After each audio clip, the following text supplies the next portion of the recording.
asalaamaaleykum mbokku téléspectateur u Sénégal 24 TV dalee nag jàmm ci seen émission tolluwaay réew mi tey nag ñu ci dalal suñu invité monsieur Sayer Ndiaye professeur en français mu nga xamante ni mooy coordonnateur u cellule Pastef bu Saint-Louis camp des gardes à Diamina monsieur Sayer ñu ngi lay bàyyi nga nuyoo. waaw asalaamaaleykum mbokku téléspectateurs yi internautes yi. di wax ni ñi nga am fierté ñëw ci télé bi nga xamante ni mooy 24 TV basé wu à Saint-Louis di télé buy def un travail remarquable pour participer à une émission politique. Donc on sait que présentement il y a des faits saillants qui défraient la chronique. C'est le moment aujourd'hui d'en parler. Donc ñu ngi leen di jaajëfal ci seen invitation. jërëjëf monsieur Sayer ñi ngi amaat encore mbégte ak contentement dalal la ci sunu émission tey nag ñu war a waxtaanee wàllum politique tout récemment gis nañu Ousmane Sonko mi nga xamante ni mooy leader Pastef jàpp nañ ko nan nga jàngatee jàpp bi ñu jàpp Ousmane Sonko. Comme ni nga ko waxee effectivement Ousmane Sonko présentement mi ngi croupir en prison. Particulièrement à Sébikotane depuis quelques jours. En tant que militant partisan de Pastef, c'est quelque chose qui fait mal. Qui fait mal dans la mesure où tey sunu leader Ousmane Sonko, on n'aurait jamais souhaité, jamais aimé qu'il soit en prison. Mais d'autre part, dañuy am espoir, am yaakaar, parce que la plupart du temps, on sait que la prison c'est souvent un passage obligé pour accéder au palais. La plupart des grands hommes, avant qu'ils ne soient élus présidents, ont eu à faire leur séjour carcéral. Donc, Ousmane Sonko, présentement, mi ngi prison de Sébikotane, ñi ngi koy naxarlu, ñi ngi am amertume, mi ngi metti suñu xol. Mais en réalité, pour quelqu'un qui nga xamante ni yaa ngi yëngu ci politique, wala un observateur averti, on sait en réalité que lii nii ñu ngi ko doon ruumandaat depuis belle lurette. Depuis disons 2020-2021, surtout avec les événements de mars, à travers l'affaire Sweet Beauté, on sait en réalité que lii rek la ñu bëggoon, qu'il soit emprisonné, qu'il soit condamné, et on savait que sa condamnation allait faire suite notamment à la dissolution du parti. On va en parler tout à l'heure. Donc di wax ni lii nii nekkul lu ñu bett de trop, nekkul lu ñu bett de trop. Lui-même Ousmane Sonko xam naa ni mi ngi ko doon xaar te mi ngi ñu si doon avisé di ñu ci alerter depuis belle lurette.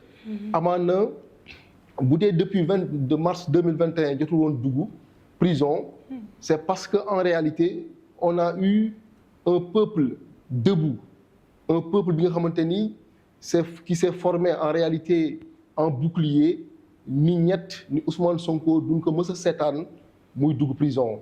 Et la plupart du temps booy xool discours xale yi lu ñuy wax ci seen ay chansons boo ko laalee. Donc loolu moo taxoon en réalité état bi à chaque fois bu soulever benn point wut benn disons benn problème, créer benn problème pour emprisonner que mu échoué. Gis nañ li xewoon en mars 2021. On a vu récemment aussi ce qui s'est passé en juin 2023 mu nekk des événements yi nga xamante ni marqué na sunu pays, marqué économie bi, marqué tous les secteurs d'activité en réalité, parce que population bi day soulever wu day génn pour que effectivement ñu éviter que Ousmane Sonko ñu emprisonné que. Mais tout récemment avec la volonté entre guillemets du président de la République de ne pas faire une troisième candidature, même si on sait que la Constitution lui refuse, parce qu'il est écrit noir sur blanc que nul ne peut exercer plus de 2 mandats consécutifs. Mais depuis belle lurette, Macky Sall nous avait tenus en otage en quelque sorte, nous avait tenus en haleine, en nous faisant croire que sa candidature dépend de lui. À un certain moment donné, il disait que il ne dit ni oui ni non. mu dem ba ci biir mu xam ni fii bu fi soulever problème de candidature ce sera disons difficile. Parce que je crois que peuple bi lu ñu nangul woon le président Abdoulaye Wade du moom du loolu la ñuy nangul le président Macky Sall. Même si on sait que def na il a joué des coups et des mains pour faire un troisième mandat, une troisième candidature au préalable. Mais au bout du compte, avec l'affaire CPI, ak problème yi nga xamante ni au niveau international moo am, il a été dos au mur, il ne pouvait pas candidater. C'est pourquoi, effectivement, mu dellu ci décision am. Mais on sait que le fait que Macky Sall ni moom du def troisième mandat, ça allait être consécutif à la condamnation ipso facto d'Ousmane Sonko. Parce que loolu mooy man du ma dem mais du ma ko bàyyi mu dem au regard du discours disons de Sonko. Quelqu'un qui prône le panafricanisme, quelqu'un qui prône des valeurs, qui prône en réalité la bonne gouvernance, qui condamne la malgouvernance. Et on sait que depuis que le président Macky Sall est là, tous les secteurs d'activité sont, disons, au ralenti. Politique bi rek mooy secteur bi nga xamante ne moom mooy yëngu te la politique telle qu'elle se pratique au Sénégal laisse à désirer en réalité. On sait que la politique n'est rien d'autre que l'art de gérer la cité. C'est-à-dire que ce sont de bonnes actions qu'il faut mettre en œuvre. Mais malheureusement, en Afrique de façon générale, au Sénégal de façon particulière, politicienne moo fi dominé, si bien que nous avons présentement des populations qui souffrent. On peine à joindre les deux bouts, on peine à manger à notre faim, on peine à boire à notre soif. Gis nañu les jeunes qui prennent justement les pirogues de fortune pour rallier la Méditerranée, pour rallier l'Occident. Donc ça montre en réalité que sunu ay politique publique dafa ñoŋul, ça laisse à désirer. Donc loolu c'est un échec gouvernemental qui ne dit pas son nom. Maintenant, Ousmane Sonko l'a dit depuis belle lurette que Macky Sall lépp lu mu mën a def mooy ay jéego pour fexe condamner ko kon tey lii bu xewee je crois que c'est un non-événement. La démarche qu'il faudrait avoir c'est quoi? Comment faudrait-il faire pour qu'il sorte de prison, pour qu'il soit candidat, parce que moom mooy yaakaaru ndaw li moom mooy yaakaaru Afrique de façon générale. Parce que ku comprendre Pastef xam ni benn parti la bi nga xamante ni non seulement mi ngi Sénégal mais c'est un parti qui prône justement l'africanité, qui prône le panafricanisme en quelque sorte. D'accord jërëjëf ma dégg léegi ci say biir wax que ni événement mois de mars yi ak événement mois de juin yi lan moo tax mënu woon jàpp Ousmane Sonko parce que ndaw yi dañoo génn massivement ci dëkk bi casse à ce que ñu bañ koo jàpp ba nit ñi sax ñu ngi doon laam-laamee dina ko defam du ko def malheureusement mi ngi nii ñëw jàpp ko te tey biñ ko jàppee gis na ni ndaw yi ni ñu daan génneewuñ ko may laaj ba xam waa Pastef ñoom ñoo gënul sumb ci xeex bi ou bien ndaw yi dañoo découragé maanaam dañoo sonn moo tax ñu réticent. Non buñ ko jàppee noonu man je crois que tey la ndaw ñi gën a déterminé wu tey la ndaw ñi gën a engagé wu pour au moins garantir seen avenir mais dans tout combat il faut que muy am ay stratégie parce que Macky Sall quand coronavirus bi dafa ni nous sommes en guerre mais présentement pour Ousmane Sonko nekk candidat loolu entre guillemets benn guerre la mais guerre boo gis dafa am ce qu'on appelle des batailles. Il y a des batailles qui ont été gagnées et cette bataille-là est en train de se dérouler et je crois que dans son fort intérieur Macky Sall fi mu nekk nii xelam dalul parce que en réalité Cour pénale internationale ñi ñuy xool les organismes internationaux ñi ñuy xool et Afrique ñi ngi taxaw di ñu xool xam na ni présentement nous avons un président bi nga xamante ni mu waree gérer suñu dëkk de façon démocratique demeewul noonu donc ndaw ñi aussi bu dee état bi dafa dérouler ay stratégie pour jéem ñu inculper d'accord ñu taxer de terroristes parce qu'il y a des lois qui ont été votées et on savait que c'était des lois qui préparaient justement l'arrestation d'Ousmane Sonko si bien que képp ku génn ñu ni terroriste nga képp ku génn ñu ni kii en fait dafa bëgg indi benn comment on appelle ça une insurrection dans ce pays ndaw ñi aussi c'est des gens qui sont avertis c'est des gens qui sont avisés combat bi dañ ciy demee ak xel. mais ne vous en faites surtout pas ndaw ñi tey nañu gën a déterminé wu parce que ñi ngi mener le combat de façon pacifique. taal bu ñu fi gis man je crois savoir que ñun nous sommes des républicains nous sommes pour ce pays-là nous sommes pour son développement nous sommes pour son avenir kenn du génn di caillassé kenn du génn di taal ay bus on sait avec l'affaire du bus calciné qu'en réalité qu'il y a des contradictions après daan ci dugg juste pour dire que Ousmane Sonko à un moment donné sax waxoon na que mu ni état bi ñu am c'est un état qui est prêt même à faire éclater une bombe pour après ñu jéem ko inculper les pastéfiants en quelque sorte. Donc loolu yëpp peut-être daan am occasion ñëw ci. mais ne vous en faites surtout pas Sonko mi ngi prison. les gens à qui mieux essayent de mener le combat. maintenant combat boo gis comme ni nga ko waxee dafa am ay stratégie mais du tey nit ñi dañ ci dellu gannaaw et cetera malgré cette forte répression il y a combien de gens qui sont en prison. Des gens responsables, des gens qui sont pétris de valeur, des gens qui croient fermement justement à ce pays. ñu tëj leen mais teewul saa yu ñu defee Ousmane Sonko dara nit ñi daanu génn. mais nit ñi léegi de plus en plus dañuy éveillé wu parce que duñu bëgg ñu coller leen motif comme quoi c'est des terroristes comme quoi ils font un appel à l'insurrection mais daanu mener bataille bi de façon démocratique de façon républicaine pour que effectivement ñu mën a am des résultats probants c'est-à-dire Ousmane Sonko génn ci prison bi nekk un candidat et que en réalité en 2024 mu remporté que haut la main. D'accord léegi bu ñu gisee Ousmane Sonko bi ñu ko jàppee ci jour bi ci le ministre de l'intérieur génn daal di ni Pastef dañ koy tas ndaxte ay nitu fit ngeen bi ngeen ñëwee ba tey ay xeex rek ngeen di def léegi nag. yow est-ce que sax am naa droit wax la membre Pastef vu que ministre de l'intérieur génne na décret à ce que ñu tas Pastef. non en fait ça fait rire quoi c'est rigolo dans la mesure où moom amul légalité amul légitimité di dissoudre un parti parce que boo xoolee parti politique dissolution bi dafay respecter des principes est-ce que le parti a reçu des notifications.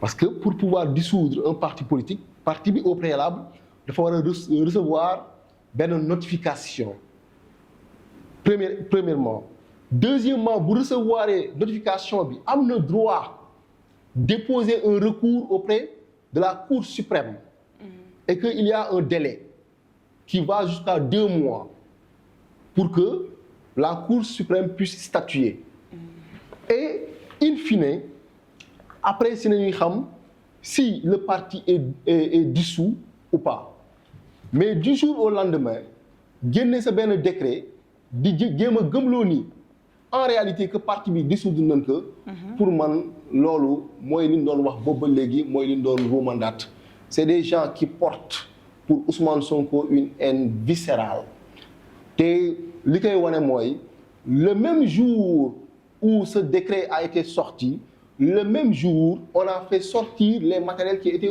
au siège de Pastef à Dakar. On a enlevé le poster qui était justement au devant justement de la maison où se trouve le siège. Donc juste pour dire que c'est des gens qui portent une haine viscérale pour Ousmane Sonko. te condamnation bi wane na ko. Le fait qu'ils essayent même de dissoudre le parti également mi ngi koy wane. mais ce n'est que peine perdue. Moi je crois que Pastef c'est incohérent et incongru à la limite de dissoudre un parti parce que quelqu'un est condamné. Le chef de parti est condamné. Est-ce qu'un parti politique ça s'identifie à une seule personne? Ah, mais aussi il faut savoir qu'il y a 700 membres de Pastef qui sont emprisonnés. Qui sont en prison. Mais pour autant, ce n'est pas un motif valable pour qu'on puisse dissoudre un parti. Karim Wade a été condamné. Est-ce que le PDS a été dissous? Khalifa Sall a été condamné. Est-ce que son mouvement a été dissous? Non, loin s'en faut. Donc pourquoi faudrait-il dissoudre le parti? Parce que tout simplement, Sonko est condamné. Est-ce qu'un parti politique, ça se résume sur une personne? Mais non, aussi... on est un parti où il y a des milliers et des milliers de militants, d'accord, qui cotisent, qui participent aux différentes réunions, entre autres, Et Ousmane Sonko, en réalité, pour qu'il soit chef de parti, il a fallu qu'il y ait un congrès. Il a fallu qu'il y ait l'Assemblée qui ait eu à décider que Sonko va être en réalité, disons, le chef de parti. Parce que, bon, dès lors, si histoire Pastef, da ngay xam ni à la base, Ousmane Sonko du moom sax moo bëggoon teg Pastef.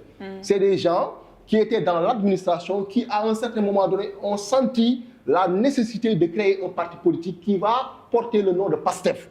Et ñoom ñoo décidé du fait que Ousmane Sonko nekk na nit ku jub au regard de son parcours dans l'administration ki nga xamante ni liggéey na pendant 15 ans mënuñu ko jàpp ci dërëm amul dërëm bu mu détourné amul dërëm bu mu luubal ay nit dajaloo créer parti ni que yow danañu bëgg nga jiite suñu parti. Donc ne serait-ce que pour ça dañu war a xam ni dissolution parti bi ñuy jéem ce n'est que peine perdue encore que Pastef pour man c'est ce qu'on appelle une idée. Et une idée ne meurt pas. Une idée ne meurt jamais. Idée bii nii depuis nos ancêtres idée bii moom moo doon daw aussi les grandes figures que nous connaissons les grandes personnalités Thomas Sankara lan la doon revendiquer Patrice Lumumba lan la doon xeex Nelson Mandela lan la doon xeex nooteel le fait que des Africains di jaay ay Africains aujourd'hui si on est à ce niveau de sous-développement c'est à cause justement de ces présidents qui sont les vassaux de la France qui sont les préfets de la France et Macky Sall en est un. Aujourd'hui, avec la guerre qui se dessine au Niger, on comprend davantage que le président Macky Sall n'en demeure pas moins un préfet de la France. Parce que bu dugalee Sénégal, c'est juste une parenthèse que j'ouvre, su dugalee ci Sénégal ci guerre boobu noonu, ça veut dire que on risque de voir notre pays effacé de la carte mondiale, de la carte africaine. Donc, ça montre davantage que nous avons quelqu'un qui est là, qui essaie de défendre autant que faire se peut les intérêts de la France. Te Sonko discours boobu noonu lañu xamal discours boobu ñun nañu comprendre moo tax ndaw ñi topp ko moo tax mag ñi topp ko moo tax paa yi topp ko ce n'est pas au hasard que boo ñëwee ci biir Pastef mu am toutes les tranches d'âge am na des jeunes am na des adultes mais il y a également des vieillards mag yi Pastef en est une preuve probante. Donc juste pour dire que une idée ne meurt jamais une idée ne meurt pas. Thomas Sankara li mu gëm effectivement moom la Sonko gëm Nelson Mandela li mu gëmoon moom la Sonko gëm Patrice Lumumba li mu gëm moom la Sonko gëm Mahatma Gandhi li mu gëm moom la Sonko gëm ñun jeunesse bi moom lañu gëm te incha allahu rabbi dinañu xeex selon la légalité pour que Ousmane Sonko sorte de prison pour qu'il soit candidat et on sait que incha allahu rabbi en 2024 s'il est candidat effectivement il sera président loolu moom je pense que biti na fanaan comme on dit. D'accord foofu laay rebondir un peu ci propos yi nga wax muy Ousmane Sonko sera candidat mais bu leen fàtte ni Ousmane Sonko dañ ko placé sous mandat de dépôt te mandat de dépôt bu ñu la ko fa déposé mooy atteeguñ la ça veut dire que xamaguñu Ousmane Sonko kañ lañ koy atte te vous savez tout comme moi que élection yi d'ici 6 à 7 mois la. te mois de septembre bi ñuy dugg ci lañ jëm ci parrainage bi est-ce que Ousmane Sonko dina am temps wu def parrainage à temps def campagne am à temps ba mën a nekk comment dirais-je encore président. Ok donc xam nga li gën a neex ci condamnation mooy lan mooy en réalité jugement bi passé loolu yëpp ça a été annulé parce que il a été jugé par contumace et ñun ñëpp xam nañ lan mooy contumace mooy benn prisonnier entre guillemets qui n'est pas encore prisonnier mais qu'on doit juger quelqu'un qu'on doit juger et qui est quasiment invisible qui a été perdu de vue mu daw ñu lancer un mandat d'arrêt international ñu àtte ko d'accord derrière lui et puis voilà Ousmane Sonko en réalité nekkul woon sax situation boobu noonu parce que bi ñu koy àtte mi ngi cité kër góor gi sa maison a été barricadée ñu jéem a accélérer processus bi pour mën ko condamner ñu ni nag pour condamnation boobu nulle il faut que lui-même il se constitue prisonnier mais aujourd'hui lui-même n'a pas demandé à être prisonnier il a été emprisonné présentement il est prisonnier donc fait de contumace boobu noonu ça disparaît le fait présentement aujourd'hui qu'il soit en prison n'annule en rien le fait qu'il puisse être candidat. Aujourd'hui, il peut être candidat et il est présidentiable, comme on dit. Donc, sur ce, ne vous en faites pas. Même en prison, Ousmane Sonko a déjà gagné le cœur des Sénégalais. D'accord. Même s'il est en prison, Ousmane Sonko peut bel et bien candidater, peut bel et bien véritablement être président. Loolu nag peut-être benn combat politique la bi nga xamante ni waa Pastef ak les Sénégalais de façon générale ñoo koy xeex. Vous pensez que les Sénégalais vont regarder Ousmane Sonko croupir en prison, qu'on organise ici des élections sans qu'il ne puisse pas y participer? Non, waxuñu ay faits de violence. On ne va pas brûler, on ne va pas saccager non plus. Mais je crois que au Sénégal ñun dañu am benn architecture sociétale, am nañu ay kilifa diine, am nañu disons une société civile qui est là. On a une population mature et je crois que képp ku ne liggéey bi nga war a def pour que ñu rendre justice à Ousmane Sonko gëm naa ni di nga ko def. te loolu incha allahu rabbi daal ci toll te Ousmane Sonko dina génn dina nekk candidat. Donc ñun amuñu benn inquiétude là-dessus. Nous sachons que nous avons un régime moribond. C'est le régime apériste. Parce que ñoom en réalité 6 mois ñoo moo leen fi dese ci biir 6 mois yooyu noonu lii gars yi naan lekkuma ci ndab li mais dama siy bëgg xëpp suuf loolu mooy leen dal jéego yu ñuy teg yëpp pour salteel la pour yàqal. Mais mënuñu salteel Ousmane Sonko parce que jéem nañ ko salteel naan ko djihadiste la jéem nañ ko salteel naan ko terroriste la jéem nañ ko salteel naan ko violeur la mais aujourd'hui le temps nous a donné raison. Parce que nga dem ba dem amoo benn preuve benn femme bu tudd Adji Sarr génn elle a été tout simplement violée, elle a été engrossée. Voyez-vous ñu toog pendant plus de 2 ans ba léegi kooku noonu elle peine à donner bas, elle peine à donner un enfant ñu xam ni loolu yëpp ci ay kàcc la tegu. ngeen baal ma ci kàddu yi donc loolu noonu rek ça conforte davantage ñun gëm-gëm bi ñu am si Ousmane Sonko nit ku jub la duñ ko nag diviniser parce que loolu noonu c'est un autre domaine voyez-vous mais nit la comme ñun nit ku jub la nit ku tey la nit ku patriote la ku gëm Sénégal ku gëm réewam la ku gëm Afrique la ku gëm ay valeurs ne serait-ce que pour ça ñun jeunesse bi ñi ngi ak moom démb ñi ngi ak moom tey et ñi ngi ak moom suba incha allahu rabbi te combat bi effectivement point de doute que dañ koy gagner point de doute. D'accord tey ñu dugg tuuti ci Yewwi Askan Wi fi nga xamante ne foofu la Ousmane Sonko bokkoon. ñu gis ne kat bi ñu jàppee Ousmane Sonko ba tey am na ñu ciy def yenn jéego mais am na tamit ñu nga xamante ne def ñu ci jéego yu bëri. parce que Ousmane Sonko dafa bëri ay adversaires ci biir Yewwi Askan Wi parce que am na ay candidats. À l'exemple de Khalifa Sall moom mi nga xamante ne tout récemment jox nañ ko éligibilité pour mu mën a nekk candidat léegi ñoom selon vous yéen seen réaction waa Yewwi Askan Wi bett nañ waa Pastef wala yaakaaroon ngeen ni fii la ñu jëm. non mooy li may wax rek xam nga on avait comme l'impression de regarder un film. Ou bien par exemple nga def benn rêve nga xëy suba li nga rêvé woon nga dund ko. Ousmane Sonko, de bout en bout, nous avait avertis. Non pas par rapport à ce qui se passe dans le Yewwi, voyez-vous, mais par rapport à ce que les uns et les autres sont capables de faire. Di nga Afrique bu tolloo tey fii ci sous-développement, c'est parce que l'Africain lui-même en est la principale cause. Loolu mooy wax ji effectivement Ousmane Sonko nag baaxam ak yaroom ak diineem ak éducation moom moo ko mayoon moom moo ko permettroon mu dem allié wu ak ñële sachant que effectivement lii mënoon nekk ci fekk mais bëgguloon mukk ñu naan kii dafa siis kii bëggul ubbi bëggul yaatal te waa opposition bi ñi nga xam te ne ñoom ñoo formé woon Yewwi Askan Wi ñoom xam nañ ni effectivement amuñu woon pouvoir amuñu woon puissance la preuve mooy les dernières législatives. On a vu Ousmane Sonko qui n'était même pas candidat nekkul woon ci benn liste parce que la première liste a été rejetée n'est-ce pas donc mënul woon nekk député et pourtant il a fait quasiment le tour du Sénégal pour battre campagne pour Yewwi Askan Wi voyez-vous sachant que effectivement il ne sera pas député mais bu ko defee xam nga moo doon lan moo doon wax ni lan man en tout cas sama devoir sama cër dinaa ko matal ba mu mat sëkk léegi nag li ci des yéen la mais malheureusement comme ni ko Karim Xurum Xaq waxee woon te patriote yu bëri doon ko dal comme ni ko Pape Alé Niang également waxee woon te ñu bëri doon ko ŋàññi ni que ñi la wër ñu si bëri bëgguñu la tey l'histoire lui ont donné raison. L'histoire a donné raison à ces gens-là, je vais dire. Donc, juste pour dire que tey li xew ça ne surprend personne. Ça ne surprend personne. Mais justement, je crois que waa Pastef taxawaay bi ñu war a am daan ko am taxawaay bi ñu war a am pour que Sonko génn ci kaso bi nekk président incha nekk candidat d'abord pour nekk président daan ko am.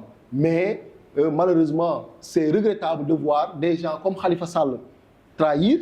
C'est regrettable de voir des gens comme Barthélémy Diaz trahir. Et pourtant, dañ doon wax ni Sonko ak Barthélémy Diaz, c'est Bingo et Binga. Des jumeaux en réalité qui avaient la même détermination, qui portaient le même combat. Voyez-vous, tey gis nañu Barthélémy Diaz ce dont il est capable. Gis nañu li mu def ba pare yemul ci acte dafa dem ci ay paroles di ŋàññi di wax te débat de bas étage yooyu noonu kenn du si mës dégg Ousmane Sonko. Gis nañu également Abba Mbaye mi nga xamante ni particulièrement Saint-Louisien là. Des gens comme moi et d'autres personnes qui s'apparentent au PASTEF pendant les législatives se sont donné corps et âme pour qu'ils soient députés.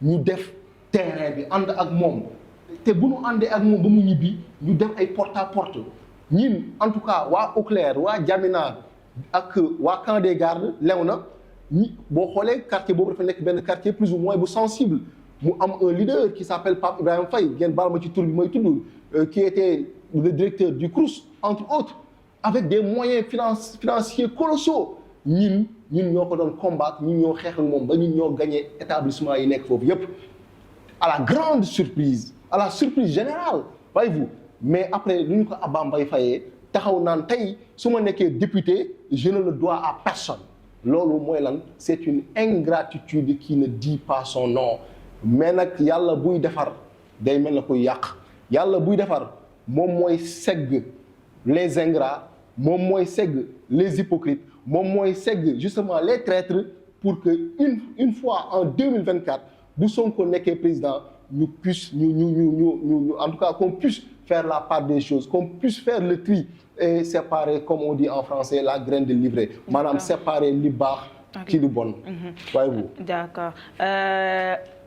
Très récemment ñu gis fi benn événement bu malheureux mooy jeunes manifestants yi nekkoon Yaraax Dakar ñu dem taal benn cocktail molotov ci benn bus ba malheureusement am nañ fa 2 morts ñuy wax ministre de l'intérieur génn daal ne lii acte terroriste la noo jàngatee acte boobu.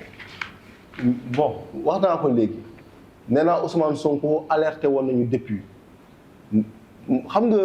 C'est ça qu'on appelle la prophétie bugguma dugg dans le domaine de la religion comme si damay diviniser Ousmane Sonko mais yàlla bu moo namm jox sénégalais yi nit ku baax te les signes avant-coureurs ñu ngi koy gis ci Ousmane Sonko moo tax ay kàddoom day mel une prophétie c'est-à-dire des paroles qu'on va voir après c'est-à-dire la réalisation de ces propos-là on va voir tout ça après.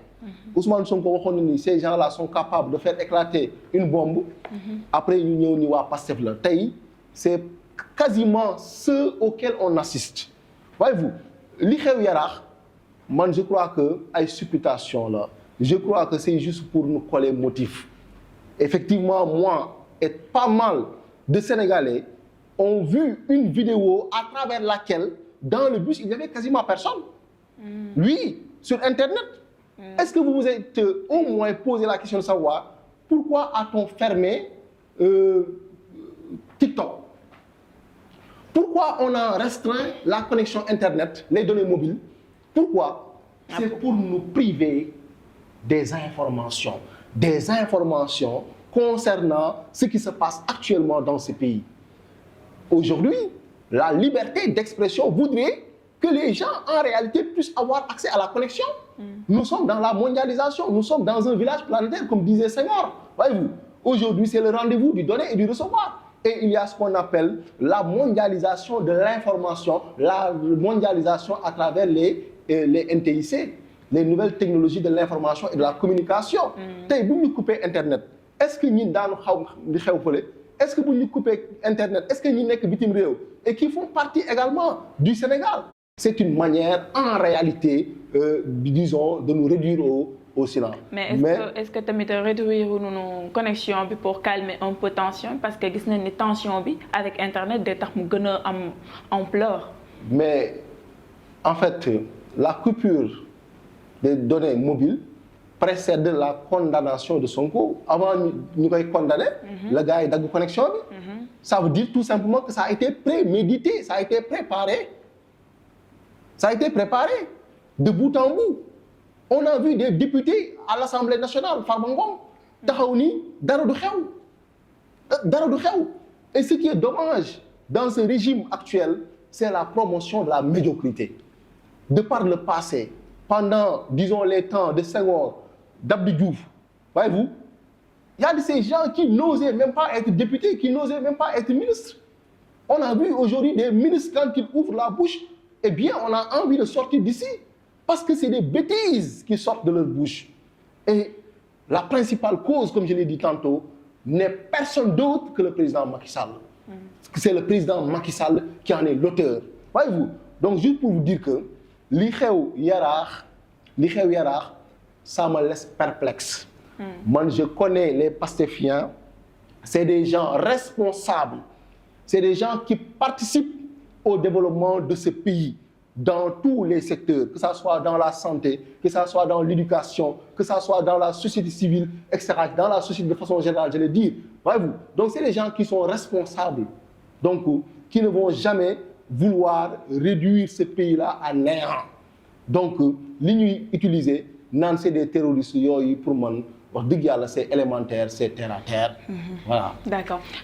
Tout récemment aussi gisaat nañu que parti au pouvoir génn nañ ni professeurs yi nga xamante ne dañuy jàngale ci école yi amuñu droit faire de la politique maanaam yow mii sa wàllu bopp nekk professeur en français amoo droit def politique parce que sinon élèves yi ngay jàngal ou bien étudiants yi ngay jàngal mën nga leen xëcc à ce que ñu dem di révolter wala génn ci dëkk bi léegi yow noo jàngatee loolu.